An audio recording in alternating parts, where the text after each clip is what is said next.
We all have a deep curiosity about the accuracy of the points of Viddhakarma. Viddhakarma's results and accuracy go hand in hand. Our next guest speaker has herself learned the technique from Vaidya Ramchandra Gokte sir.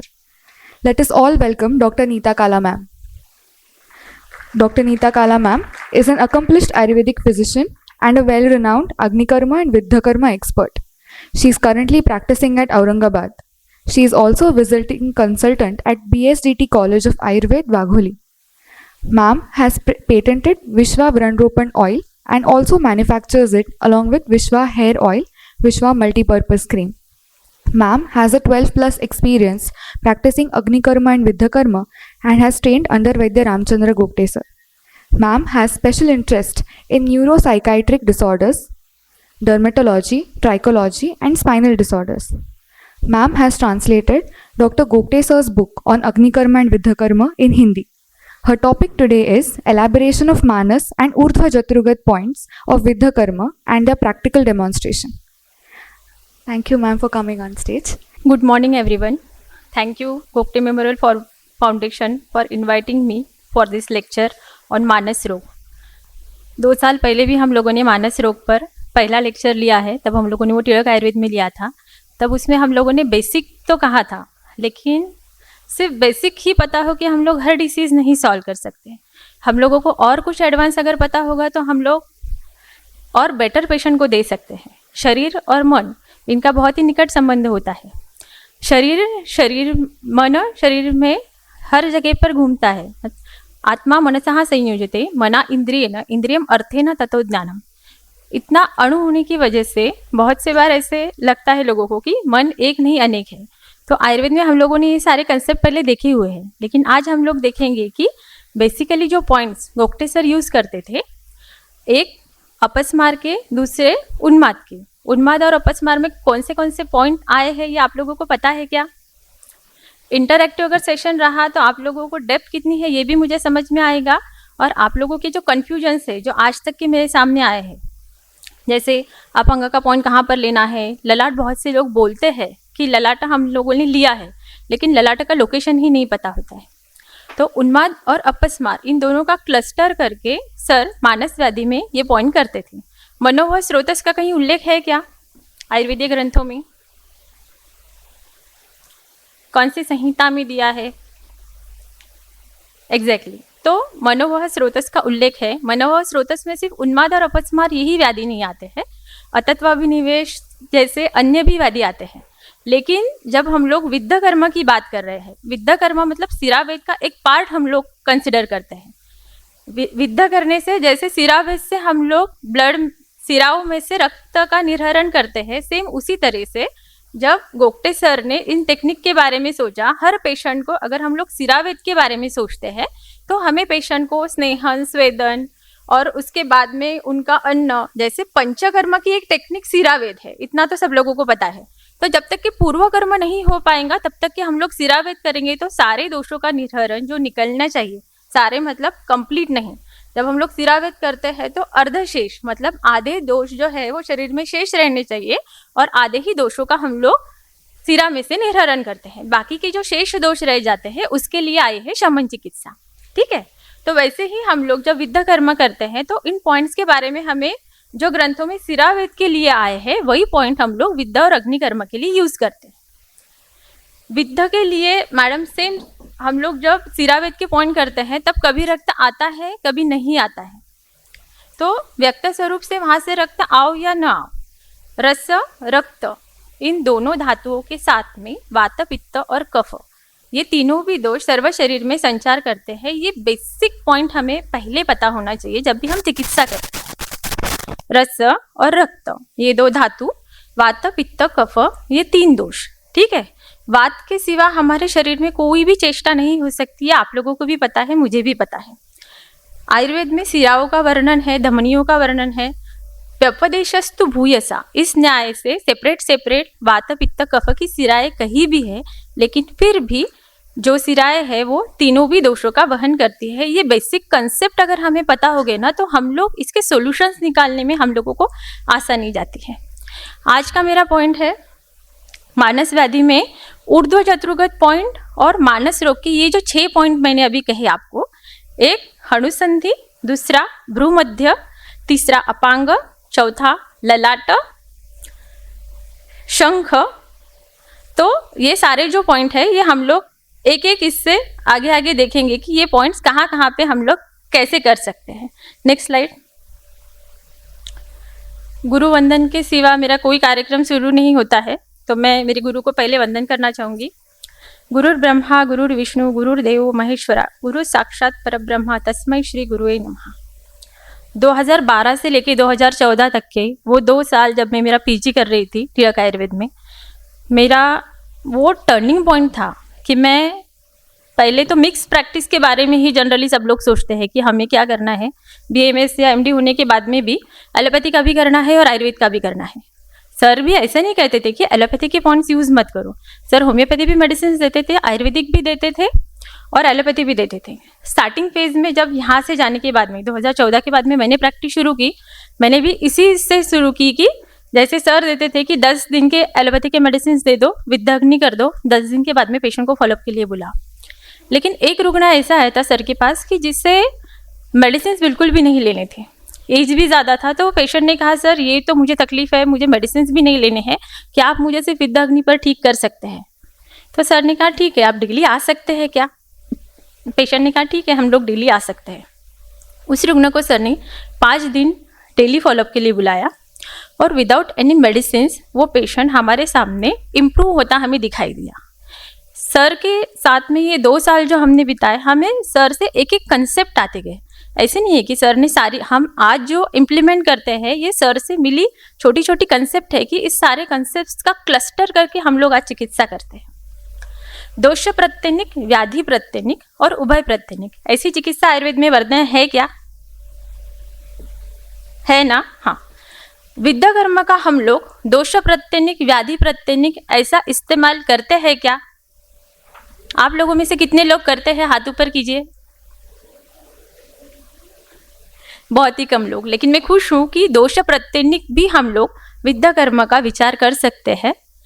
Sir ने जब हमें हरिद्रा से अग्निकर्म करना सिखाया, रक्त व स्रोतस के लिए, यकृत विकार और प्लीहा विकार के लिए, तब सर ने कहा कि रक्त के जो उपधातु है कंडरा और सिरा, इन कंडराओं के ऊपर हम लोग अंगुष्ठ मूल, हाथ का अंगुष्ठ मूल, अंगूठा जहाँ शुरू होता है ये उसका बेस होता है, ठीक है?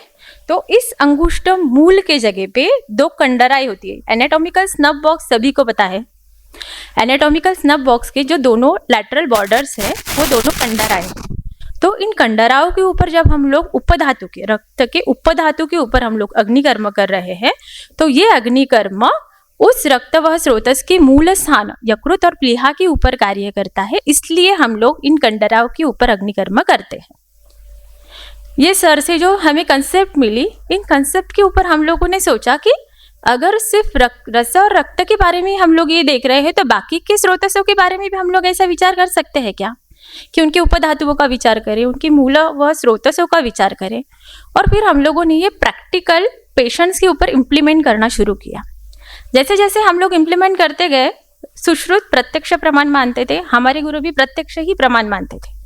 अगर कोई चीज़ रियलिटी में है तो हमें उसके रिजल्ट्स दिखने चाहिए। मेरा डायग्नोसिस कभी भी, फर्स्ट पेशेंट आता है, डायग्नोसिस होने के बाद में मेरा डायग्नोसिस कंफर्म है या नहीं, ये खुद भी चेक करने के लिए मैं डे फर्स्ट को पेशेंट को कोई मेडिसिन नहीं देती हूँ। डे सेकंड से हम लोग पेशेंट्स के मेडिसिन शुरू करते हैं कि हमने जो विद्यारग्नि किया है, इन मूल स्थानों का विचार करके, इन दोषों का विचार करके, इन दोषों के प्रकारों का विचार करके और उनके स्थानों का विचार करके, अगर मेरा डायग्नोसिस सही है तो इस विद्या और अग्निकर्म के बाद में जब पेशेंट डे सेकंड को आता है तो पेशेंट कहता है कि मुझे ये इम्प्रूवमेंट दिखी है। हम लोगों ने कोई मेडिसिन दिए हैं? नहीं दिए हैं, फिर भी इम्प्रूवमेंट दिखी है, मतलब हम लोग एग्जैक्टली उन दोषों का विचार करके दोषों के ऊपर काम कर रहे हैं, ये हमें समझ में आता है, ठीक है? तो ये सारे जो चीज़ें हैं, दोषों के बारे में कैसा सोचना है, स्रोतसों के बारे में कैसा सोचना है, ये हम लोगों ने बाद में सर जाने के बाद में भी हर पेशेंट्स के ऊपर ये इम्प्लीमेंट किया। और आज मैं जो नेशनल वर्कशॉप्स लेती हूँ हर साल में, कभी एक बार कभी 2 बार, मुझे जैसे वक्त मिलता है वैसे, इसमें हम लोग इन्हीं बेसिक कंसेप्ट के ऊपर इलेबोरेट करते हैं। बहुत से लोग सिर्फ पॉइंट ओरिएंटेशन से सीखना चाहते हैं। पॉइंट ओरिएंटेशन से हम लोग अगर सिखाने जाए तो हम लोग सिर्फ टेक्नीशियंस जिसे कहते हैं वो निर्माण करेंगे। मतलब मैंने कहा कि अपस्मार का रुग्ण है और उसमें हनुसंधि का करना है और भ्रूमध्य करना है। आप में से आधे लोगों को भी नहीं पता होगा कि अपस्मार में भ्रूमध्य का भी पॉइंट आया है। तो सिर्फ किसी को देखना या कोई वीडियोस देखना, उसके बाद में हम लोग ये पॉइंट यहाँ पे करना है, इतना देखते हैं छोड़ देते हैं। हाँ, यहाँ करते हुए दिखा था ना उसमें, तो हम लोग वही पॉइंट्स पकड़ते हैं और वही करते हैं। एग्जैक्टली उसका लोकेशन कैसे लेना है ये सर के बुक्स में सर ने एनाटॉमी तक के दी है, लेकिन हम वो नहीं पढ़ पाते। आप में से यहाँ पे बैठे लोगों को लगेगा मेरा विषयांतर है, लेकिन एक सवाल पूछती हूँ, हैरी पॉटर मूवी सबको पता है? आप लोगों में से कितने लोगों ने हैरी पॉटर के 7 पार्ट देखे हैं? हाथ ऊपर कीजिए। अभी आप लोगों में से कितने लोगों ने 7 पार्ट पढ़े हैं? वो हाथ ऊपर कीजिए। Very good, very good. Movie देखना, उसमें बहुत सी कम चीजें आती हैं, लेकिन जिन्होंने ये 3 लोगों ने हाथ ऊपर किए, इन्हें पता है कि वो मूवी जिस बुक के ऊपर से बनाई गई है, वो मूवी में कितने सारे डेप्थ दिए गए हैं कि जो मूवीज में बताए भी नहीं गए हैं। एग्जैक्टली अगर आप सब लोग यहाँ पर आए हैं, मतलब आप लोगों को विद्या और अग्निकर्म सीखना है, आपको वो अपनी प्रैक्टिस में इम्प्लीमेंट करना है। जब हमें कोई भी चीज इम्प्लीमेंट करनी रहती है ना, अगर हमें उसका बेस ही नहीं पता होता है ना, हम इम्प्लीमेंट नहीं कर पाते। अगर हमें बेसिकली शारीर रचना, मैं एनाटॉमी के बारे में नहीं बात कर रही हूँ, मैं कह रही हूँ शारीर रचना जो हमारे आयुर्वेद में दी है, शारीर क्रिया, इन क्रियाओं के ऊपर से हमारे आयुर्वेद में कुछ कुछ शारीर रचना ऐसी कही गई है जो हमें विजिबल नहीं है। कला शारीर, क्या हम बता सकते हैं शरीर में ये कलाएं कैसी व्याप्त हुई है? लेकिन ये सारे अनुमान, कोई भी चीज नहीं रहती है तो उससे उसका कार्य नहीं हो सकता है। इन तत्वों के ऊपर सुश्रुत संहिता में इन कलाओं का वर्णन है। इन कलाओं का अगर आपको अच्छे से ज्ञान है तो पेशेंट में दिखने वाले जो लक्षण होते हैं, उन लक्षणों के ऊपर से हम लोग उस कला में विकृति है ये सोच के अगर हम लोग चिकित्सा करते हैं तो हम रुग्ण को कम समय में अच्छी चिकित्सा देने में फलदायी साबित होते हैं। अगर हमारे पास कोई प्रवाहिका ग्रहणी का रुग्ण आता है तो एक रफली कैलकुलेट करते हैं तो पेशेंट को कितना समय लगता है ठीक होने में? किसी के पास प्रवाहिका या ग्रहणी का पेशेंट आया है, सब मैक्सिमम शायद से यहाँ पे प्रैक्टिस नर्स ही है, तो मैं उसी ओरिएंटेशन से पूछ रही हूँ, आप लोगों में से कितने लोगों ने प्रवाहिका ग्रहणी के पेशेंट को कितने समय में ठीक किया है? 4 महीने, 6 महीने, साल भर, 2 साल? हम कहते हैं कि दोषलीन हो जाते हैं तो इसे बहुत समय लगता है, ठीक है। लेकिन मेरा पिछले 7 सालों का अनुभव ऐसा है कि हम लोग जब विद्या और अग्निकर्म करते हैं, प्रवाहिका और ग्रहणी में अग्निकर्म की आवश्यकता नहीं होती है, बेसिकली सिर्फ विद्या कर्म के ऊपर ही हम लोग पेशेंट को ठीक करते हैं। लेकिन विद्या करने के बाद में पेशेंट में हमें जो मेडिसिन देने की ज़रूरत है वो बहुत कम पड़ती है। ज़्यादा से ज़्यादा 3 महीने से 6 महीने के बीच में वो पेशेंट कंप्लीट क्योर होता है। कंप्लीट क्योर ये चीज़ जो है ये बहुत इंपॉर्टेंट है, क्योंकि जब तक कि हम लोग बेसिकली आयुर्वेद में बताए हुए इन स्रोतों का ज्ञान नहीं रखते, इन कलाओं के बारे में नहीं सोचते, हम लोग उस डेप्थ तक नहीं पहुंच पाते कि ये कला कौन सी कैसे अफेक्ट हुई है, इसके ऊपर हमें कैसी चिकित्सा करनी चाहिए और फिर हम लोग इसे कैसे इम्प्लीमेंट करके पेशेंट को जल्दी रिजल्ट दे सकते हैं। ठीक है, मेरा एलिजिबिलिटी क्राइटेरिया मैं से BAMS लोगों को ही सिखाती हूँ, क्योंकि आयुर्वेद के ये सिद्धांत जो आयुर्वेद में दिए हैं ये BAMS लोगों को ही बहुत सी बार अच्छे से समझ में नहीं आते हैं, तो मैं ये अन्य पार्टी के लोगों को कैसे सिखाऊंगी। तो कम से कम जो आयुर्वेद के लोग हैं, जो अभी यहाँ पे बैठे हुए आप लोगों में से कितने लोग विद्या और अग्निकर्म की प्रैक्टिस करते हैं मुझे बताइए। मैक्सिमम लोग जो है विद्या अग्निकर्म की प्रैक्टिस करते हैं, ठीक है। तो आप लोगों ने कभी ये सोचा है क्या प्रैक्टिस करने के टाइम पे कि हम लोगों को ऐसा भी विचार करना चाहिए, अभी आने वाले स्लाइड्स में मैं आपको कैसा विचार करना है ये भी बताऊंगी। Next slide. छोटा सा इंट्रोडक्शन है जो ऑलरेडी पूर्वा मैडम दे चुके हैं, लेकिन मेरे लिए मेरे गुरु ही सब कुछ थे कि जिन्होंने मुझे कंप्लीटली इस बात पर लाया है। नेक्स्ट। मनो उभयात्मक इंद्रिय है, सबको पता है। कितने इंद्रिय है टोटल? ज्ञानेंद्रिय, कर्मेंद्रिय, 5 और एक उभयात्मक इंद्रिय। ठीक है। मन को सत्व भी कहा है, ये इसका गुण है। रज और तम ये दोनों मन के दोष है। हम लोग जो आहार लेते हैं इसके ऊपर हमारे शरीर के साथ साथ हमारे मन का भी पोषण होता है। इसलिए जो लोग सात्विक आहार ग्रहण करते हैं वो लोग जो है वो उनका बल भी अच्छा होता है, उनका सत्व भी अच्छा होता है। किसी ने चिढ़ा है तो वो जल्दी से चिढ़ नहीं जाते। और जो लोग राजसिक तामसिक आहार लेते हैं वो लोग बहुत ही जल्दी से एग्रेसिव हो जाते हैं। सात्विक राजसिक तामसिक आहार क्या है ये आयुर्वेद के सभी विद्यार्थियों को पता है, ऐसा समझ के मैं आगे जाती हूँ। Next slide.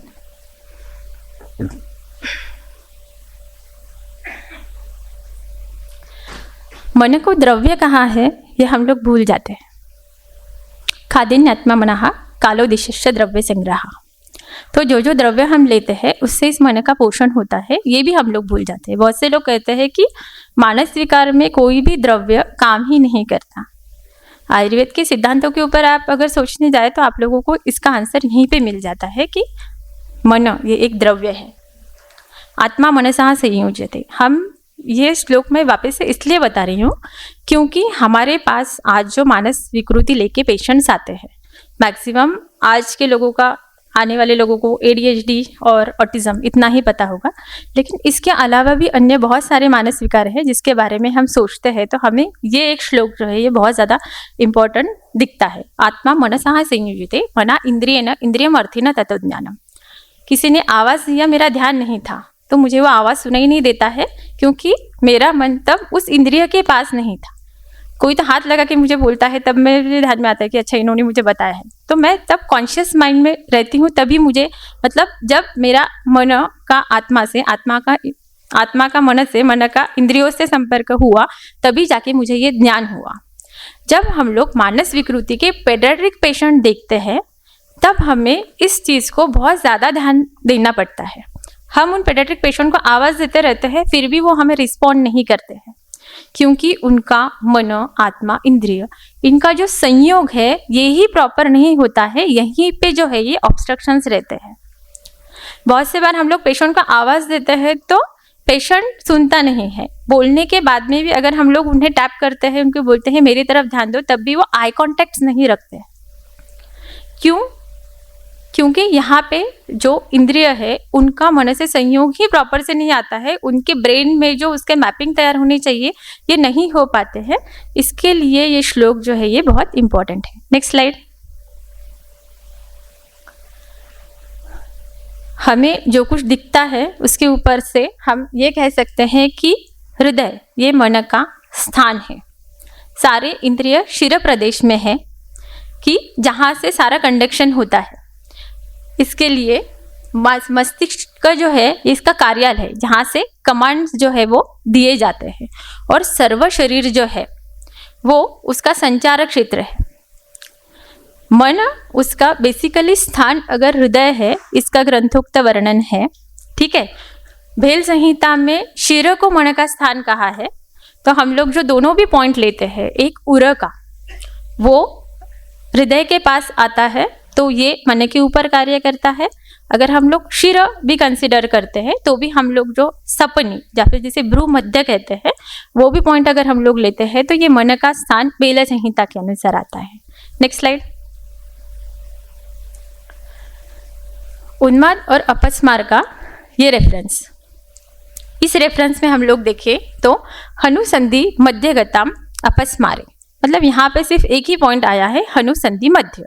लेकिन टीका में अगर हम लोग देखते हैं तो हनुसंधि मध्य, तो इस संधि मध्य के ऊपर हमें विद्ध नहीं करना है। यहाँ से कोई सिरा का वेद हमें नहीं करना है। यहाँ की सिरा को छोड़ के हम लोग उसके समीप, उसके आइदर थोड़ा सा सामने या फिर पीछे अगर पीछे करने जाते हैं तो बेसिकली बहुत से पेशेंट्स में टीएम जॉइंट के एग्जैक्ट पीछे, जहाँ टीएम जॉइंट खत्म होता है वहां पे ट्रैगस, ये जो कान का छोटा पार्ट रहता है सामने का, वो आता है। तो हम लोग ये पीछे वाला जो पॉइंट है वो नहीं कर पाते हैं। हनु संधि समीप, अगर ऐसे हम उसका अर्थ ले रहे हैं तो आइडर हम लोग सामने कर सकते हैं या फिर पीछे कर सकते हैं। तो जनरली हम लोग ये पॉइंट सामने ही करते हैं। कुछ रुग्णों में हम लोग ये पॉइंट पीछे भी कर सकते हैं, इसमें कोई दिक्कत नहीं आती है। शंख केशांत संधि गति। शंख केशांत संधि मतलब शंख प्रदेश जो कहा है, शंख प्रदेश में हर जगह पे करना है क्या? तो नहीं। तो हम जब भी विद्या के पॉइंट्स लेते हैं तो हम लोग एनाटॉमिकल मार्किंग्स लेते हैं।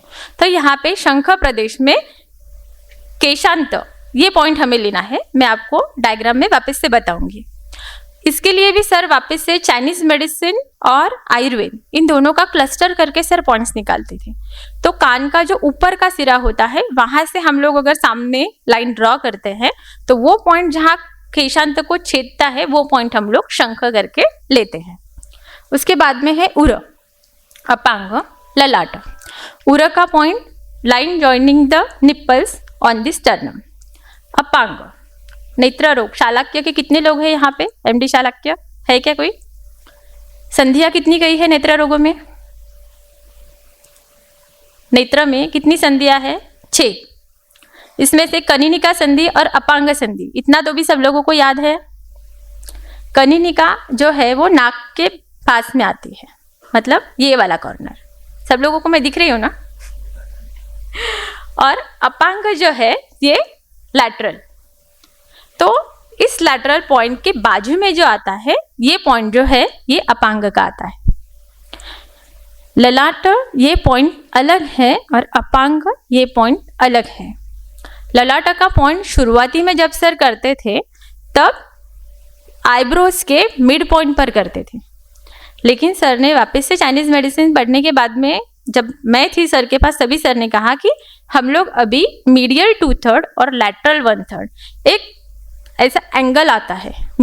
जनरली हम लोग अगर आईब्रोज को देखने जाए तो मीडियल 2/3 और लैटरल 1/3 के जंक्शन को हम लोग ये ललाट का पॉइंट करते हैं। ठीक है। अगर हम लोग वाग्भट का रेफरेंस देखते हैं तो इस वाग्भट के रेफरेंस में ये भ्रूमध्य का पॉइंट आया है कि जो अपस्मार में वर्णन है।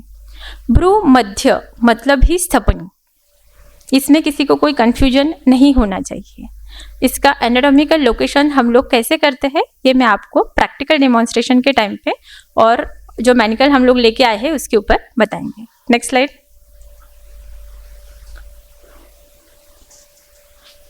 उन्माद और अपस्मार रेफरेंस के बाद में हम लोगों को इतना तो पता चला कि उन्माद में सिर्फ 2 ही पॉइंट्स आए हैं। एक है हनुसंधि और सेकंड है भ्रू मतलब भ्रूमध्य। अगर हम लोग अपस्मार के बारे में सोचते हैं तो अपस्मार में आया है शंख, उर, अपांग और ललाट। इतने 6 ही पॉइंट्स के ऊपर मानस रोग जो है वो हम लोग ट्रीट कर सकते हैं। ऐसा हमें इतने इसके ऊपर से मतलब इसका कंक्लूजन निकालने में कोई दिक्कत नहीं है। ठीक है। Next point, next slide.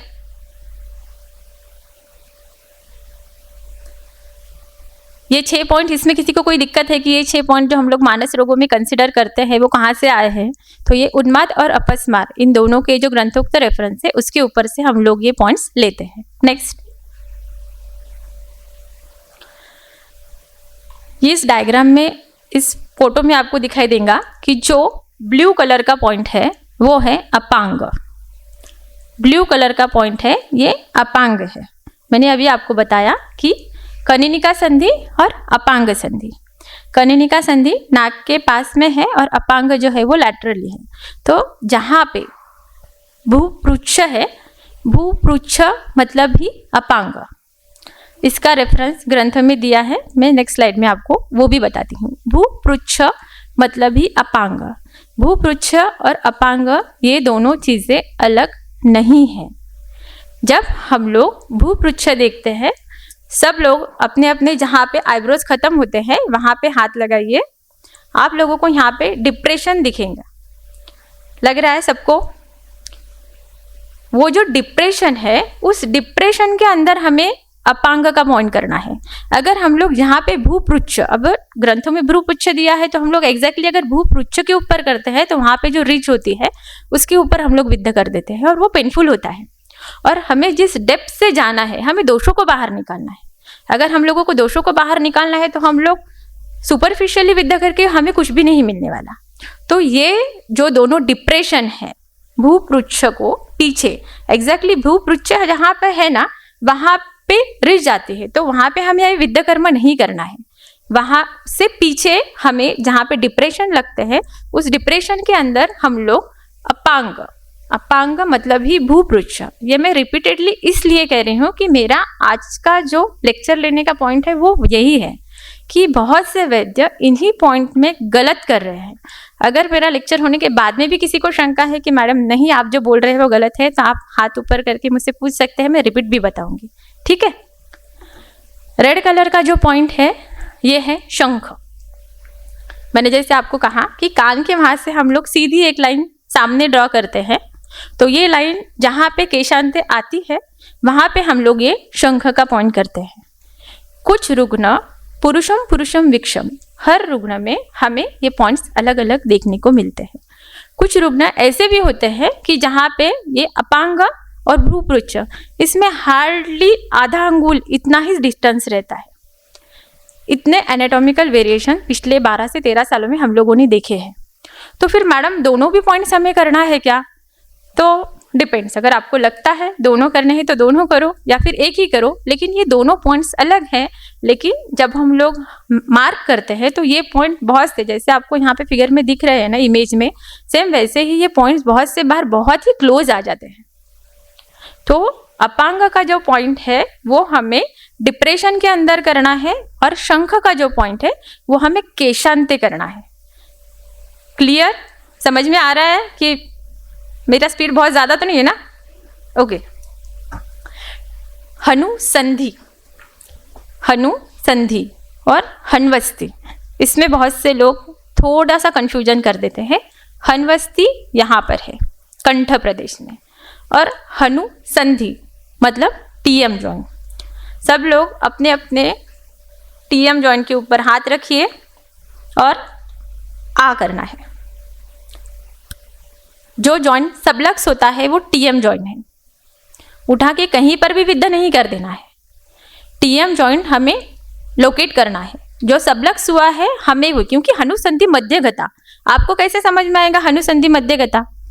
तो ये पॉइंट लोकेट करने के बाद में इसके सामने हम लोग जो है ये टीएम जॉइंट का पॉइंट, टीएम जॉइंट मतलब ही हनुसंधि, हनवस्ती मतलब कंठ, जो हम लोग एडम्स एप्पल का पॉइंट करते हैं वो।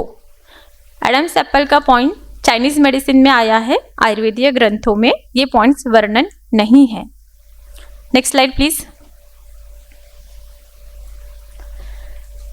अगर हम लोग सपनी या भ्रू मध्य के बारे में बात करते हैं तो दोनों भ्रू जहाँ पे इंटरसेक्ट होती है वो पॉइंट हमें लेना चाहिए।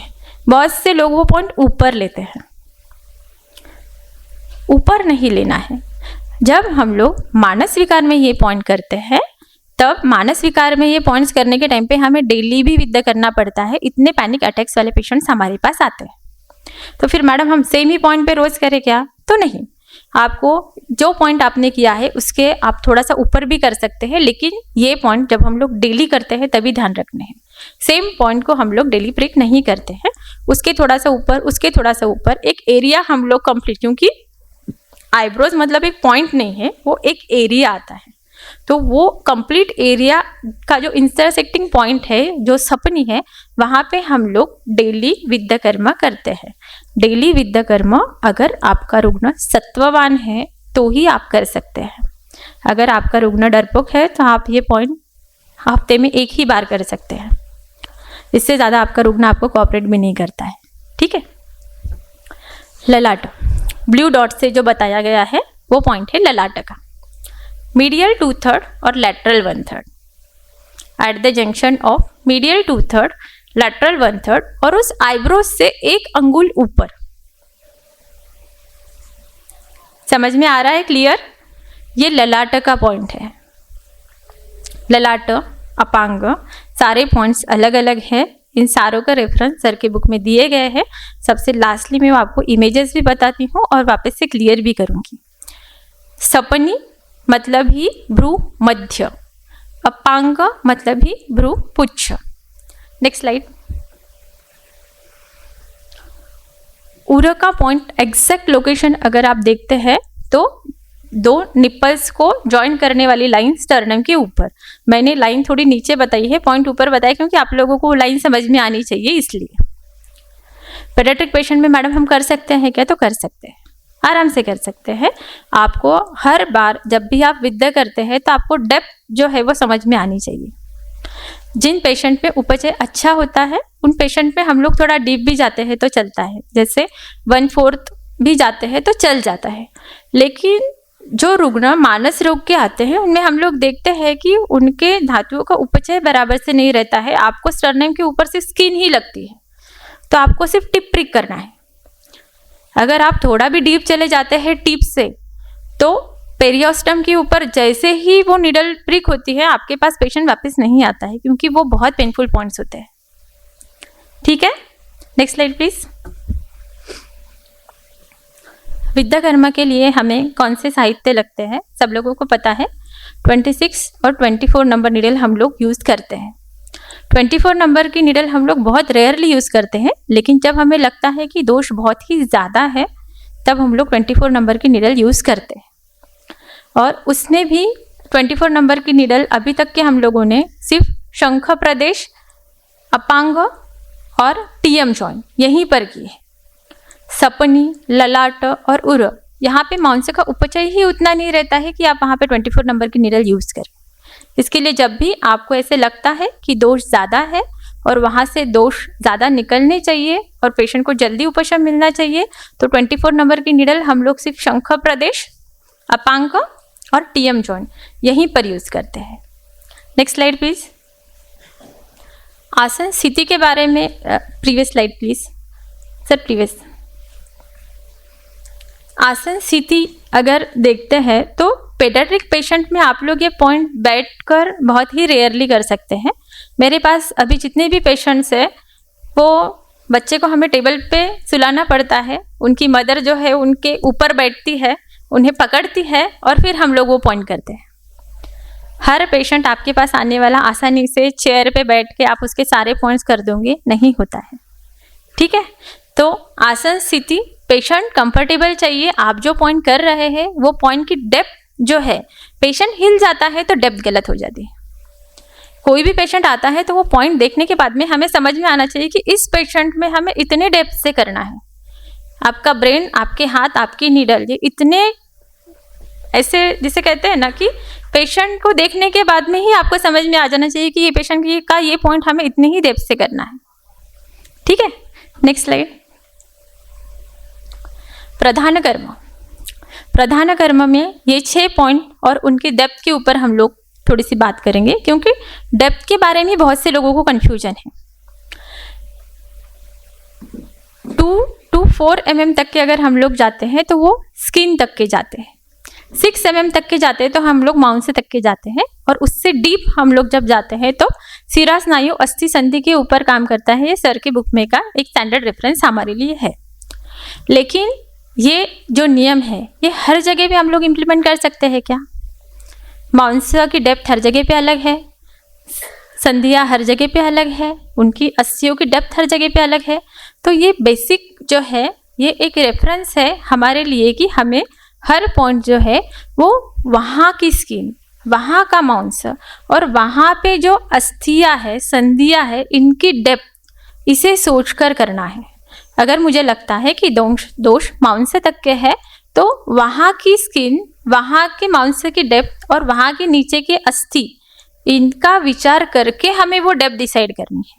मैं अगर कहूँगी कि ललाट में मुझे ये जो दोष है ये मांस तक के है और मुझे 6 mm तक के जाना है, आप जा सकेंगे? नहीं जा सकेंगे। तो ये प्रैक्टिकल ओरिएंटेशन से थोड़ा सा ध्यान दीजिए कि आपको हर पॉइंट उनके लोकेशन जो है ये अलग अलग डेप्थ से लेने हैं। हनुसंधि में हम लोग अर्धव्रीहि तक के मैक्सिमम जा सकते हैं, इससे ज़्यादा डेप्थ में नहीं जाना है। भ्रूमध्य मैक्सिमम पेशेंट्स में हम लोग 1/4 तक के जाते हैं। कुछ जो पेशेंट्स होते हैं उनमें सिर्फ वहाँ पे स्किन ही रहती है, कुछ भी नहीं रहता है, तो यहाँ पे सिर्फ 1/8 ही विद्या करना है, इससे डीप नहीं जाना है। ठीक है। शंख प्रदेश में भी सेम वैसा ही है। जब हम लोग शंख को हाथ लगाते हैं तभी हमें वहाँ के डेप्थ का अंदाजा आ जाता है कि हम यहाँ पे कितनी डेप्थ से जा सकते हैं। अगर आपको लगता है कि वहाँ की डेप्थ अच्छी है तो आप अर्धव्रीहि कीजिए, वरना सिर्फ 1/4 कीजिए, हमारा काम बन जाता है। उर, सिर्फ स्किन ही रहती है वहाँ पे, उर प्रदेश में कुछ भी नहीं रहता है, तो वहाँ पे हम लोग सिर्फ 1/8 इतना ही प्रिक करते हैं। इससे डीप अगर जाते हैं तो पेशेंट को पेन होता है। जहाँ पे एडल्ट पेशेंट में हम लोग करते हैं वहाँ पे हम लोग 1/4 तक के जाते हैं, कोई दिक्कत नहीं आती है। अपांग का पॉइंट मैक्सिमम, यहाँ पे हर लोगों का जो डिप्रेशन है, यहाँ पे अर्धव्रीहि जाने में कोई भी दिक्कत नहीं आती है। पेडियाट्रिक पेशेंट में आप कर रहे हैं तो अर्धव्रीहि से थोड़ा सा कम ही हमें करना पड़ता है, अर्धव्रीहि तक के हम लोग पेडियाट्रिक पेशेंट में नहीं जा सकते हैं। ललाटा का पॉइंट मीडियल 2/3 और लैटरल 1/3 के जंक्शन को, ये जो पॉइंट है ये हम सिर्फ टिप मतलब 1/8 या मैक्सिमम 1/4, इसके ऊपर हम लोग ये पॉइंट प्रिक ही नहीं कर सकते, नीचे 80 होते हैं। ठीक है। डेप्थ सब लोगों को समझ में आ गई है। पश्चात कर्म की हमें विद्या के बाद में कोई आवश्यकता नहीं होती है। बहुत से लोग प्रिक करते हैं, वहाँ से ब्लड लेटिंग होता है तो तुरंत कॉटन उतारते हैं और वो पोस्ट डालते हैं। हम कर क्या रहे हैं? अगर हम सिरावेद कर रहे हैं, अगर हमें यहाँ से रक्तमोक्षण होना अपेक्षित है, तो हम लोग कॉटन से लेके वो ब्लड तुरंत बंद क्यों कर रहे हैं? वो दोष है, उन्हें बाहर आने के लिए आप जगह करके दे रहे हैं और वापस से उसका दरवाज़ा बंद कर दे रहे हैं, तो वो दोष जो है वो वहीं अटक जाते हैं। तो हमें दोषों को मार्ग देना है, वहाँ के जो दोष है वो निकाल देने हैं। आप जब नेक्स्ट पॉइंट करते हैं ना, नेक्स्ट दूसरे दिन बुलाते हैं, तीसरे दिन बुलाते हैं, तो पहले दिन जितना रक्तस्राव होता है ना, उतना दूसरे दिन नहीं होता है। उससे तीसरे दिन आप पॉइंट देखो, उसके तीसरे दिन उससे कम होता है। क्यों? क्योंकि वहाँ पे जो स्थानिक दोषों का साना संशय था, स्थानिक दोष, सार्वदेहिक नहीं बोल रही हूँ, स्थानिक बोल रही हूँ। इन रुग्णों में हमें वहाँ पे जो साना संशय था, वहाँ का ब्लड लेटिंग करने के बाद में पहले दिन जितना आया था, आप नेक्स्ट डे को देखिए आएगा या नहीं भी आएगा, लेकिन इसका जो प्रमाण है ये कम कम होते जाता है। और इसके लिए हमारे जो सेटिंग्स होते हैं वो भी चेंज होते जाते हैं। शुरुआती के समय में जब डोज ज़्यादा होते हैं तो हम लोग डेली पेशेंट को विद्याग्नि के लिए बुलाते हैं। उसके बाद में जैसे ही दोष हमें लगता है नहीं कंफर्टेबल है, पेशेंट भी कंफर्टेबल है, पेशेंट में इंप्रूवमेंट भी है, फिर हम लोग पेशेंट को कहते हैं कि अभी हम लोग 1 दिन के बाद करते हैं। और उस 1 दिन के बाद में मीन्स 48 आवर्स में हम लोग देखते हैं कि पेशेंट में कितनी इंप्रूवमेंट दिखी है, वापस से फिर से दोषों का साना संशय हुआ है या नहीं है, वापस से फिर से वो जो लक्षण थे वो एग्रीवेट हुए हैं या नहीं है। ये सारी चीज़ देख के हम लोग नेक्स्ट फॉलोअप डिसाइड करते हैं। Next slide. फॉलोअप, ये मेरा प्रोटोकॉल है, आप लोग आपका प्रोटोकॉल डिसाइड कर सकते हैं। मेरे मैक्सिमम पेशेंट्स मैं इसके ऊपर करती हूँ, क्योंकि मेरे पास आने वाला रुग्ण सिर्फ विद्याग्नि के लिए ही आता है। कुछ पेशेंट्स ऐसे होते हैं कि वो बोलते हैं मैडम आप मेडिसिन भी मत दो, आपको जो करना है आप विद्याग्नि के ऊपर ठीक करो। तो 1 हफ्ते के लिए मैं पेशेंट को डेली बुलाती हूँ। अगर रुग्ण को बहुत ही ज़्यादा तकलीफ है और मुझे ऐसे लगता है कि डोज ज़्यादा है और इन्हें 2 बार विद्याग्नि करने की ज़रूरत है, तो मैं ऐसे रुग्ण को 2 टाइम बुलाती हूँ। कुछ पेशेंट्स हमारे बाहर गांव से आते हैं और उन्हें उतने ही समय के लिए ही विद्याग्नि हम लोग कर सकते हैं, क्योंकि उन्हें वापस से उनके गांव जाना रहता है और जहाँ पे वो लोग रहते हैं वहाँ पे विद्याग्नि करने वाला कोई नहीं है। ऐसे जब हमें ध्यान में आता है तो वो पेशेंट को हम लोग 8 दिन 15 दिन, डिपेंड्स ऑन डिसीज। अगर सिरा स्नायु अस्थि संधि तक की कोई व्याधि है तो हमें उसमें टाइम ही लगता है, तो वो पेशेंट जब 8 दिन के लिए आते हैं तो हम लोग उन्हें सवेरे और शाम दोनों टाइम पे विद्याग्नि करते हैं। अगर आपका पेशेंट अल्प सत्व है या मध्यम सत्व वाला है तो हम उसे विद्या 1 बार करते हैं और अग्नि 2 बार करते हैं। ठीक है। पहले 8 दिन होने के बाद में या फिर 1 हफ्ता होने के बाद में नेक्स्ट हफ्ते में हम लोग 1 दिन बाद करते हैं। इसमें हम लोगों को क्या ध्यान रखना पड़ता है कि पहले से पेशेंट को 1 दिन का गैप देने के बाद में वापस से वही दोष वापस से पेशेंट को तकलीफ दे रहे हैं या नहीं। अगर लगता है पेशेंट कंफर्टेबल है तो उसके नेक्स्ट हफ्ते में हम लोग 2 दिन का गैप करके पेशेंट देखते हैं। उसके नेक्स्ट हफ्ते में अगर पेशेंट तब तक के इंटरनल मेडिसिन भी शुरू रहते हैं तो पेशेंट आराम से कंफर्टेबल हो जाता है, फिर हम लोग हफ्ते में एक बार, फिर 10 दिन में एक बार, फिर 15 दिन में एक बार, ऐसा जब तक कि हमारा रुग्ण पूरा ठीक नहीं हो जाता, तब तक के हम लोग पेशेंट को विद्धग्नि के लिए बुलाते हैं। षटक्रिया कालों का जो वर्णन सुश्रुत संहिता में दिया है, ये बहुत ही जरूरी है। आपका जो रुग्ण आपके पास आया है वो किस अवस्था में आया है? संचय, प्रकोप, प्रसर, स्थान संश्रय, व्यक्ति और भेद, इसी अवस्था में हमारे पास जनरली रुग्ण आते हैं, हर जगह से घूम के आते हैं। Last option is Ayurveda. Ayurveda में इफेक्ट भी नहीं है, साइड इफेक्ट भी नहीं है, ऐसे सोच के आते हैं। मैडम इफेक्ट नहीं हुआ तो भी चलेगा, साइड इफेक्ट नहीं है ना। मैं कहती हूँ इफेक्ट भी नहीं है ना, तो फिर मेरे पास आइए ही मत। अगर आपको लगता है कि आयुर्वेद में इफेक्ट नहीं है तो हम आपके कोई काम के नहीं हैं। हमारे आयुर्वेद में रुग्णों का जब वर्णन किया है तो हमारा रुग्ण कैसा होना चाहिए? आड्य रोगी भिषग्वश्य ज्ञापका सत्ववान अपि। भिषग्वश्य, अगर मेरा रुग्ण मैं जो आहार विहार कह रही हूँ वो नहीं सुनता है, मैं जो बोल रही हूँ वो अगर उसे नहीं समझ में आता है, तो मैं ऐसे रुग्ण को त्याग देती हूँ। मैं कहती हूँ कि मैं आपके लायक नहीं हूँ, आप किसी और वैद्य के पास जाइए, उनके पास से चिकित्सा कराइए। भिषग्वश्य ज्ञापक, मैं पेशेंट, आज मेरे पास पेशेंट आए, दूसरे दिन मैं पेशेंट को पूछती हूँ कि आपके कंप्लेंट्स में कुछ डिफरेंस है क्या? पेशेंट बोलता है कुछ खास समझ में नहीं आ रहा है, उसे इस चीज़ का ज्ञान ही नहीं है। तो मैं कुछ समय पेशेंट को देती हूँ कि इस पेशेंट में समझ में आ रहा है क्या। बहुत से बार मानस व्याधियों के जो पेशेंट्स होते हैं, इन्हें तो कुछ समझ में ही नहीं आता है, फिर हमें उनके जो पेरेंट्स होते हैं उन्हें पूछना पड़ता है, उनके जो रिलेटिव्स होते हैं उन्हें पूछना पड़ता है कि ये पेशेंट अभी पहले से कैसा है। 22 ईयर मेल एक पेशेंट मेरे पास आता है ADHD का। वो जब मेरे पास आता था तो वो ब्रश भी नहीं करता था, उसके दांत एकदम खराब थे। तो मैंने उससे कहा ये क्यों ऐसा? 22 ईयर्स उसके माँ बाप ने उसे इतना अच्छे से रखा है, फिर भी उसकी मम्मी कहती है मैं जब भी ब्रश लेके जाती हूँ मेरा बच्चा भाग जाता है। बहुत डिफिकल्ट होता है ये पेशेंट संभालना। Hats off to their parents कि वो इतने पेशेंसली उनके बच्चों को हैंडल करते हैं। मैंने उन्हें मेडिसिन दिए, विद्या किया, 3 दिन के लिए वो हमारे पास रुके। 3 दिन के बाद में मैंने उन्हें कहा कि आपको जहाँ पॉसिबल है, इधर अकोला में और अमरावती में जो वैद्य है उनके पास हम लोग आपको विद्या के लिए भेजते हैं, आप 1 महीने के बाद में मुझे फॉलोअप के लिए मिलना। बाहर गाँव के पेशेंट में जनरली जो कोई विद्यार्थी होते हैं उनके पास भेज देती हूँ, क्योंकि फिजिबल नहीं होता है कि अपना घर छोड़ के हम लोग किसी के पास इतने दिन रहे। तो जब वो पेशेंट महीने भर के बाद आया, उसने सारे पॉइंट जो मैंने किए थे उसे बराबर से याद थे। वो आया, उसने उसका शर्ट उतारा, रख दिया, टेबल पे चढ़ गया, मैंने उसके सारे पॉइंट्स विद्या कर दिए। विद्या करने के बाद में उसका उठा, मैंने पूछा दांत अच्छे से साफ किए, कैसे क्या? क्योंकि पहले उस रुग्ण को जो ज्ञान नहीं होता था, उसे जो नहीं समझ में आता था कि मेरे लिए बेटर क्या है, तो वो उस पेशेंट में इम्प्रूवमेंट हमें दिखने लगी। उसकी जो चलने की स्पीड थी वो बढ़ गई थी। खुद के मेडिसिन वो पहले खुद से नहीं लेता था, इस महीने भर में वो खुद के मेडिसिन खुद से लेने लगा। ये इम्प्रूवमेंट है। हम कैसे असेस करेंगे इन रुग्णों में कि पेशेंट इम्प्रूव हो रहा है या नहीं? अगर आपका पेशेंट इम्प्रूव नहीं हो रहा है, मतलब आपका डायग्नोसिस गलत है। आप जो सोच रहे हैं कि ये रुग्ण इतने दिनों में, कोई भी रुग्ण आने के बाद में रुग्ण का पहला प्रश्न वही होता है, हमारा रुग्ण ठीक हो जाएगा क्या और कितना समय लगेगा? अगर आपका डायग्नोसिस परफेक्ट है, आपका अनुभव है, तो आप उसको एक रफ कैलकुलेशन बोल सकते हैं कि इतना समय लगेगा एक ये। लेकिन हमारा पेशेंट पूरा ठीक हो जाएगा क्या? तो मेरा आंसर रहता है मैं नहीं बोल सकती। हर पेशेंट में हम लोग 100% रिजल्ट दे ही पाएंगे ऐसा नहीं होता है। हम हमारी कोशिश करते हैं। पेशेंट में रिजल्ट मिलना या नहीं मिलना ये हमारे हाथ में नहीं होता है।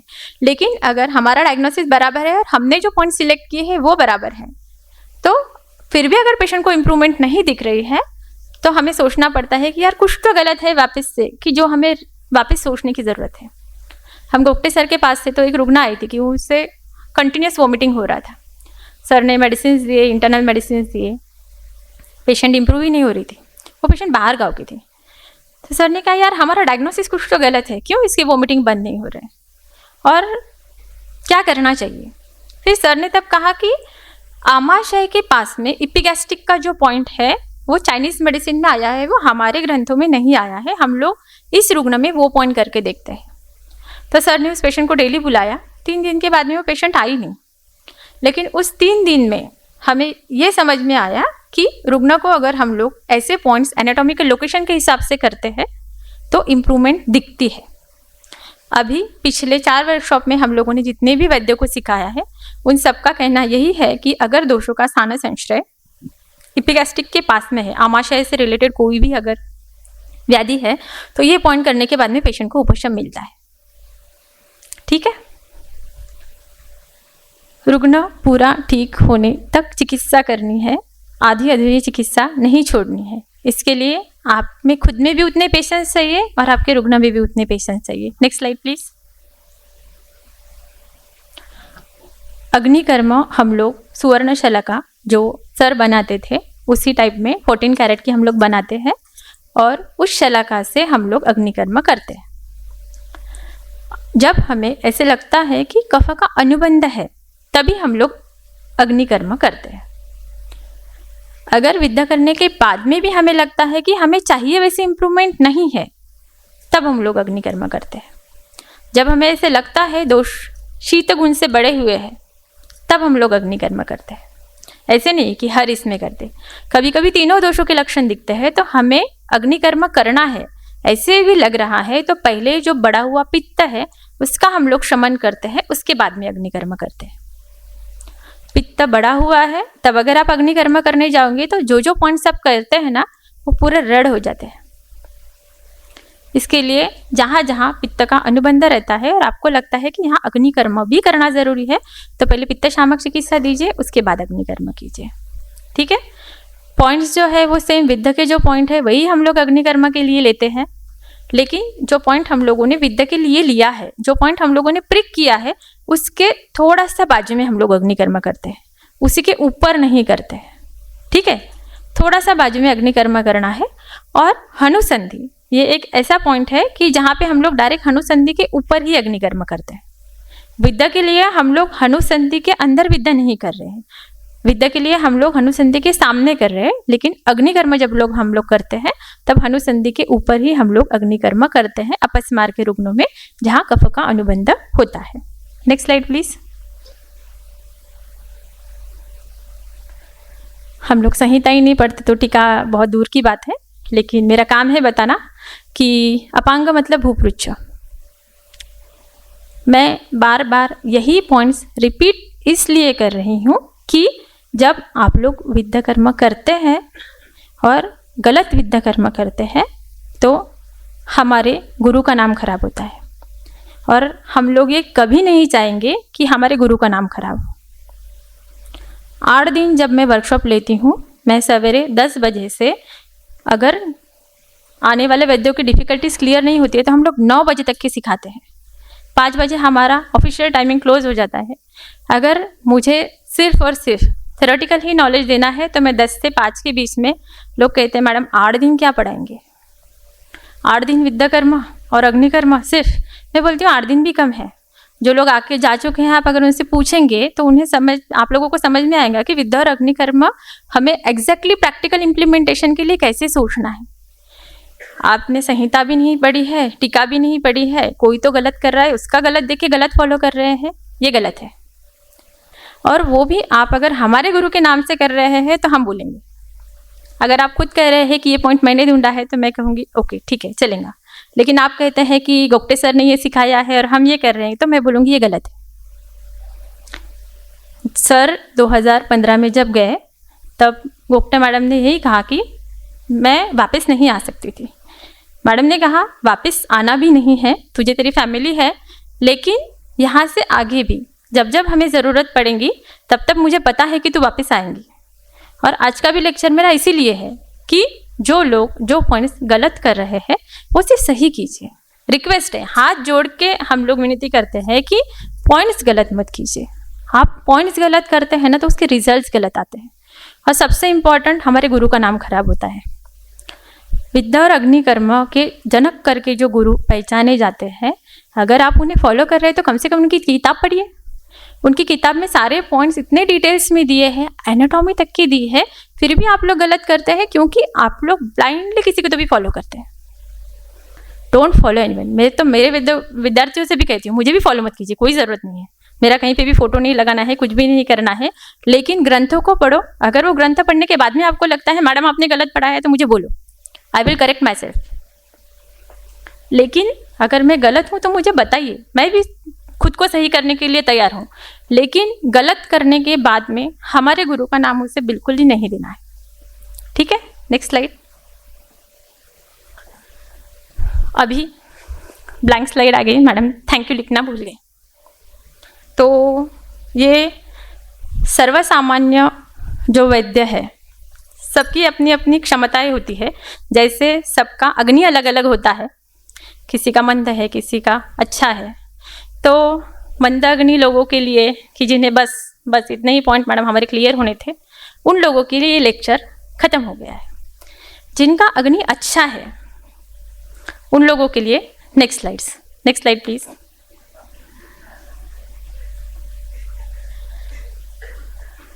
हर स्रोतों का विचार हम लोग मानस व्याधि से रिलेशन में कर सकते हैं। उसमें से सारे अगर मैं सिखाने जाऊं तो सारे लेक्चर्स कैंसिल करके आप लोगों को सिर्फ मेरी बड़बड़ सुननी पड़ेंगी। हमारे सर कहते हैं कि तू बहुत बोर सिखाती है, इसके लिए मैं पूरा दिन नहीं लूँगी, मेरे टाइमिंग में मैं ख़त्म कर देती हूँ। अन्य व स्रोतस के ऊपर अगर हम लोग जाते हैं, प्रवाहिका और ग्रहणी। आज हमारे पास आज के जो हेतु रुग्णों में दिखते हैं, रुग्णों के हेतु निकालने बहुत ज़रूरी है। उनके प्रोफेशन के हिसाब से हमें हर रुग्ण में अलग अलग हेतु दिखते हैं। आने के बाद में रुग्ण का प्रोफेशन पूछना सबसे ज़रूरी है, क्योंकि प्रोफेशन पूछने के बाद में उसकी लाइफस्टाइल और उसके हेतु ये हमें अपने आप समझ में आ जाते हैं। फिर हमें सिर्फ सॉर्ट आउट करना रहता है कि इस रुग्ण में कौन से हेतु हैं, और वो हेतु जो है वो हमें पहले बंद करने होते हैं। जब तक कि निदान परिवर्चना आधा मार्क मिल जाएगा करके हम लोग आंसर शीट पे लिख देते हैं, लेकिन प्रैक्टिकल इम्प्लीमेंटेशन के वक्त ये सबसे ज़्यादा ज़रूरी है। जब तक के आपके रुग्ण के हेतु बंद नहीं होते तब तक के आप उसमें चिकित्सा ही फलदायी नहीं दे सकते। आपका पेशेंट रोज शाम में आइसक्रीम खा रहा है और आप कह रहे हैं कि पेशेंट जो है वो ठीक हो जाएगा। आपने कितनी भी चिकित्सा दी तो वो पेशेंट ठीक नहीं होने वाला है। ठीक है, 2 एग्जांपल्स देती हूँ मैं आपको। एक जो पेशेंट था वो 35 ईयर फीमेल था कि जिसको IBS था। वो पेशेंट हर जगह से घूम के, अब ये IBS इसके लिए लिख रही हूँ कि सब लोगों को यही कंसेप्ट समझ में आती है, बाकी के डिटेल्स नहीं बताऊंगी। तो उस पेशेंट को IBS होने के बाद में उस पेशेंट में मानस रूप जो लक्षण है वो दिखने लगे।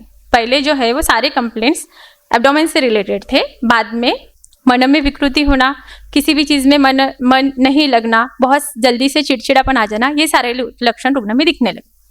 तो इस रुग्ण में हमने पहले प्रवाहिका और ग्रहणी के पॉइंट करके फिर मानस रोग के पॉइंट किए। ये पेशेंट 1.5 महीने में काफ़ी इंप्रूव हुआ है।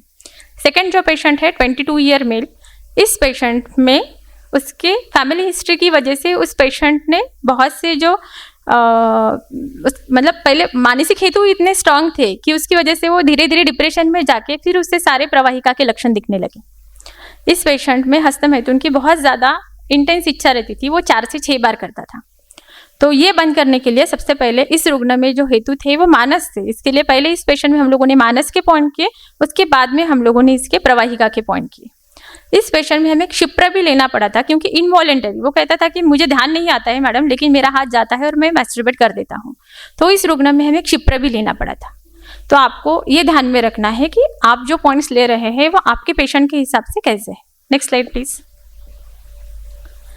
आर्तव व स्रोतस बहुत बड़ा है, इसमें आप PCOD से लेके बहुत सी चीज़ें इंक्लूड कर सकते हैं। थोड़ा थोड़ा ही बताऊंगी अभी, क्योंकि डेमोन्स्ट्रेशन के लिए हमें कम टाइम बचा है। नाभि के पॉइंट सर लेते थे, नाभि के बाजू में 2 अंगुली हर कॉर्नर में, राइट अपर लेफ्ट अपर। तो ये पॉइंट्स जो है ये आपको हर पेशेंट में वेरी करने पड़ते हैं, कभी क्लॉकवाइज कभी एंटी क्लॉकवाइज लेने पड़ते हैं। प्रवाहिका का जो पॉइंट है वो श्रोणी के बीच में 2 अंगुली ये लेना पड़ता है। इपिगैस्ट्रिक वाला पॉइंट्स पेशेंट को पीरियड्स के टाइम पे स्पेसिफिकली आने के टाइम या आने से पहले नौशा वोमिटिंग होता है तब हम लोगों को इपिगैस्ट्रिक का पॉइंट लेना पड़ता है। ASIS to pubic symphysis, medial 2/3 और लैटरल 1/3 के जंक्शन को हम लोग ये पॉइंट करते हैं, ये PCOD में करते हैं। इसमें रिजल्ट्स बहुत अच्छे आते हैं। हम लोग मीडियल 1/3 में अगर करने जाए ना तो वहाँ पे यूटेराइन आर्टरी और वेन्स रप्चर हो सकते हैं। इसके लिए at the junction of medial 2/3 and lateral 1/3 ऐसे ही करते हैं। उरु का पॉइंट इसलिए यहाँ पे मेंशन किया है क्योंकि उरु का पॉइंट ये ग्रंथोक्त गलगंडा और गंडमाला में आया है।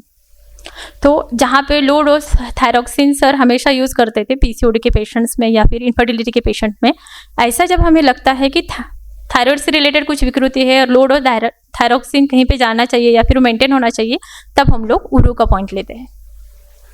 शंख आंत्रवृद्धि में ये रेफरेंस आया है, लेकिन यूरिनरी ट्रैक और गर्भाशय इनकी उत्पत्ति सेम है, इसके लिए ये पॉइंट शंख का उधर भी काम में आता है, ऐसा हमें अभी तक का अनुभव है और ये हम लोग आज तक इम्प्लीमेंट करते आ रहे हैं। पादांगुष्ठ का पॉइंट जो है ये अपान वायु के ऊपर कार्य करता है। हर दोष के टाइप्स के हिसाब से उनके पॉइंट्स जो है ये अलग आते हैं। अगर किसी रुग्ण में कोई ग्रंथि है, सिंपल सिस्ट है, कॉम्प्लेक्स सिस्ट है, तो हमें अकॉर्डिंगली वो पेशेंट को ट्रीट करना पड़ता है और ये सारे पेशेंट ट्रीट करने के वक्त यूएसजी गाइडलाइन और इन्वेस्टिगेशन ये हमें करने ही पड़ते हैं। Next slide please. इंद्रिय और उनके कर्म, जब हम लोग पेशेंट की इम्प्रूवमेंट देख रहे हैं तब ये सबसे ज़्यादा इंपॉर्टेंट है कि कौन सा इंद्रिय विकृत है और उसमें इम्प्रूवमेंट हमें कैसे देखनी है। Next slide please. हस्त, पेडियाट्रिक पेशेंट है और आप पेशेंट में इम्प्रूवमेंट नोट कर रहे हैं तो उसके राइटिंग स्किल में कुछ इम्प्रूवमेंट हुई है क्या, पहले से उसके अक्षर में कुछ सुधार हुआ है क्या, ये सारी चीज़ें हम लोग देखते हैं। हैंड्स के जो मसल्स है वो कितने इम्प्रूव हुए, उसके पाल्म में क्या क्या डेवलपमेंट हमें दिखती है, ये सारी चीज़ें देखते हैं। पेडियाट्रिक पेशेंट में बहुत सी बार टो वॉक होता है तो क्षिप्रा करने के बाद में भी वो कम हो जाता है, कभी कभी जानुसंधि के ऊर्ध्वाधो भी हमें ये पॉइंट्स लेने पड़ते हैं। तो ये जब हम लोग पेशेंट के फॉलोअप्स देखते हैं उन फॉलोअप्स के हिसाब से ये सारी चीज़ें जो है वो बहुत ज़रूरी है। वाक, शब्द प्रवृत्ति, शब्द की उत्पत्ति जो है ये नाभि से होती है, तो हमें एग्जैक्टली दोषों का स्थान संश्रय नाभि में है, उरह है, कंठ है या अधोजीवा है, ये देख के हम लोग ये पॉइंट्स करते हैं। कभी कभी सिर्फ शब्दोत्पत्ति में ही लोकल ही प्रॉब्लम होता है तो अधोजीवा करने के बाद में प्रॉब्लम सॉल्व हो जाता है, अदरवाइज हमें नाभि से लेके सारे पॉइंट्स करने पड़ते हैं। Next slide please. आई की मूवमेंट, पेशेंट का आई कांटेक्ट है या नहीं, पहले वो आता था तब आंखों में आंखें मिला के बात नहीं करता था, अभी वो आई कांटेक्ट रख के बात करता है। तो ये सारी जो चीज़ें हैं ये आपको पेशेंट के फॉलोअप में और इम्प्रूवमेंट में देखनी है, ठीक है। उसकी डेली एक्टिविटी, सोशल बिहेवियर, ये सारी चीज़ें हमें देखनी पड़ती है। Next slide please. अपस्मार के जो रुग्ण होते हैं इनमें मसल्स की डेवलपमेंट उतनी अच्छी नहीं होती है। 1-2 साल की बच्ची मेरे पास आती थी, 5 मिनट में 3 बार उससे एपिसोड आते थे कंटिन्यूअस, 5 मिनट में 3 बार। वो पेशेंट में हम लोगों ने विद्या कर्म करना शुरू किया। पेडियाट्रिक पेशेंट में विद्या कर्म करना बहुत डिफिकल्ट होता है, लेकिन जब हमें उसके रिजल्ट्स मिलते हैं ना हम सेटिस्फाइड हो जाते हैं। 1.5 महीने के बाद में जब वो बच्ची आई उसके सारे फेशियल मसल्स अच्छे से डेवलप थे, उसमें आई कॉन्टैक्ट भी आ गया था। तो इतने अच्छे रिजल्ट्स हमें विद्या कर्म के बाद में देखने को मिलते हैं। तो आपका रुग्ण क्या है उसके ऊपर आपके फॉलोअप डिसाइड होते हैं। अभी प्रैक्टिकल डेमोन्स्ट्रेशन के ऊपर जाते हैं क्योंकि मेरा टाइम खत्म होने आया है। Volunteers please.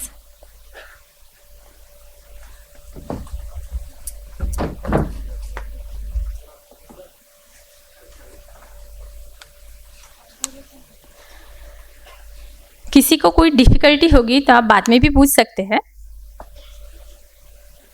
चेयर लगेगी, हो टेबल घ्यायचा, कॅमेरा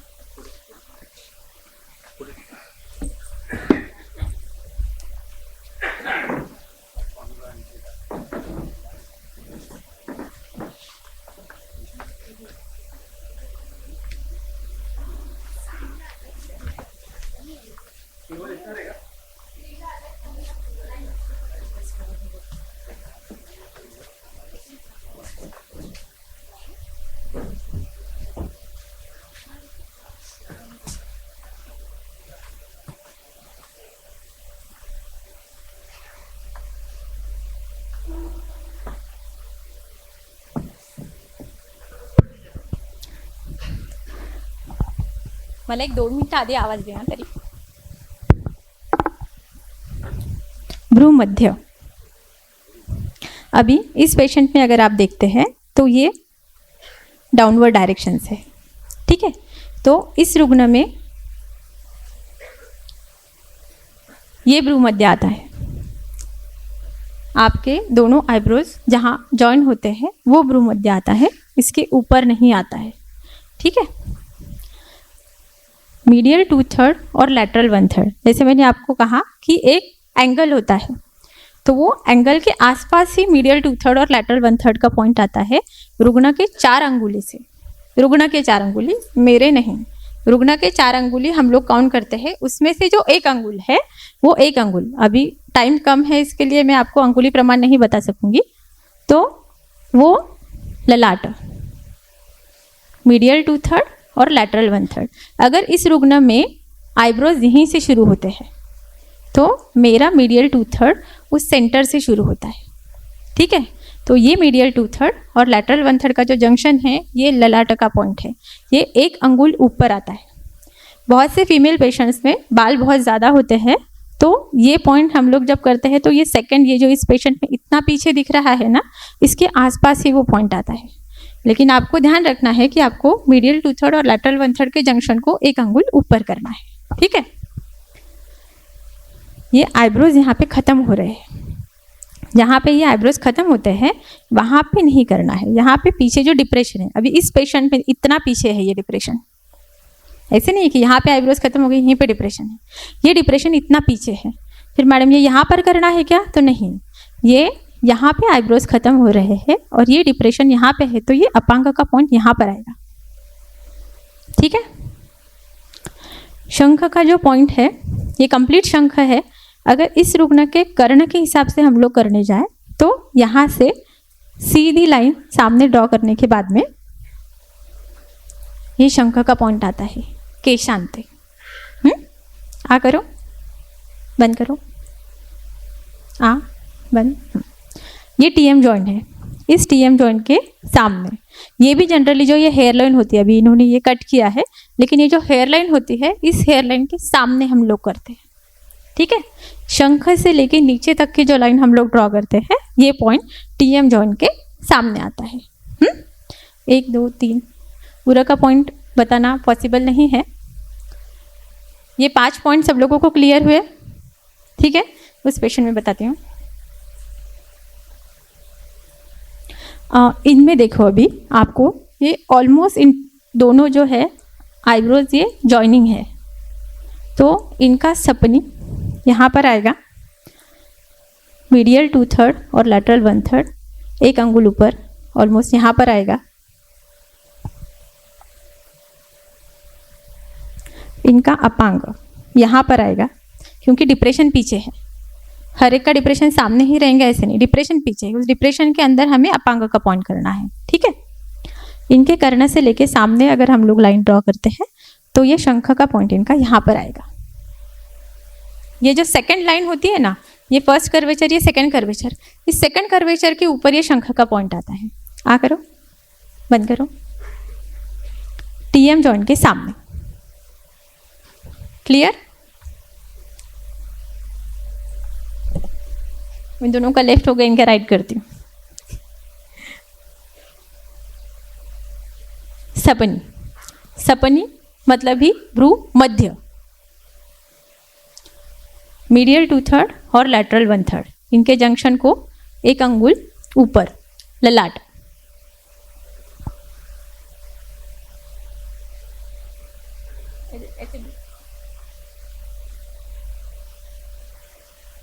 टाइम लग गया तो भी चलेगा, लेकिन एनाटॉमिकली परफेक्ट ही करने हैं सारे पॉइंट्स।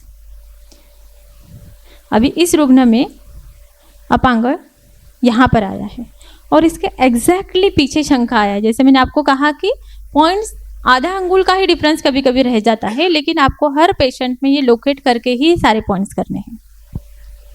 आ करो, बंद करो, हाँ बंद। जब भी विद्या करते हैं तो मुंह बंद होना चाहिए। मुंह खोलने को हम लोग सिर्फ एनाटॉमिकल लोकेशन के लिए पेशेंट को कहते हैं। जैसे ही हमारा लोकेशन फिक्स हो जाता है, मार्क कर लीजिए। अगर आपकी मेमोरी स्ट्रांग है, आपको पता है कि आप गलत नहीं करेंगे, तो आपको मार्क करने की ज़रूरत नहीं है। लेकिन जब आप इनिशियल फेज में होते हैं तब आपको ये पॉइंट्स मार्क करके ही करने हैं। और एक साइड से हम लोग जब आ करने को लगाते हैं तो बहुत से बार हम लोग फिर भी गलत होते हैं। तो पेशेंट को शुरुआती के दौर में अगर आपको नहीं प्रॉपर से ध्यान में आ रहा है कि टीएम जॉइंट कहाँ पर है, तो बायलैटरली हाथ रखिए, दोनों भी जॉइंट के ऊपर हाथ रखिए, तब आप एग्जैक्टली वो पॉइंट मार्क कर पाते हैं। ठीक है, क्लियर? किसी को कोई डिफिकल्टी होगी तो पूछ लीजिए। Thank you. Any questions?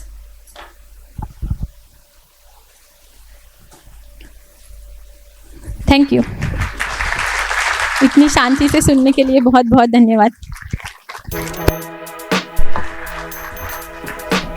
Thank you so much, ma'am. Your lecture was indeed an eye-opener.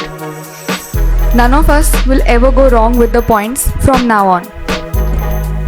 The demonstration has really helped us to understand the subject well.